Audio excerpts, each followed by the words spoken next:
Hello বন্ধুরা, তোমরা সবাই কেমন আছো? আশা করি সবাই অনেক ভালো আছো, আর আমিও অনেক ভালো আছি। আজকে আমি চলে এসেছি তোমাদের মাঝে অন্যরকম একটা ভিডিও নিয়ে। আজ আমি আর আমার বেশ কয়েকজন ফ্রেন্ড মিলে খিচুড়ি পিকনিক করলাম। আমি ছোট, তাই রান্না করতে পারি না, তো এই পুরো রান্নার প্রসেসে আমার দুই দিদি ছিল। তো তোমাদের মাঝে এই রান্নার পুরো প্রসেসটাই তুলে ধরা হলো।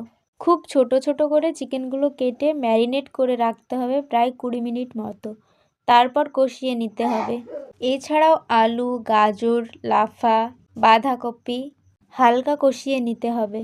এরপর চাল ডাল হালকা সিদ্ধ হয়ে গেলে ভেজে রাখা সবজিগুলো দিয়ে দিতে হবে এবং এর সাথে চীনাবাদাম, কাজু বাদাম, মুগ ডাল দিয়ে দিতে হবে।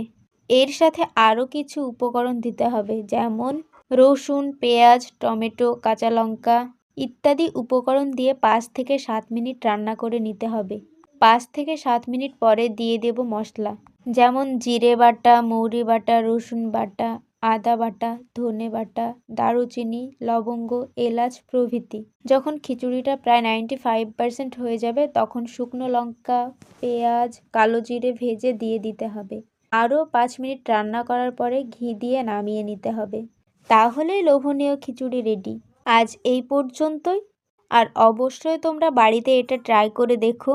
আর হ্যাঁ, এরকম ইউনিক ভিডিও পেতে আমার চ্যানেলটিকে সাবস্ক্রাইব করে অল নোটিফিকেশন অন করে রেখো।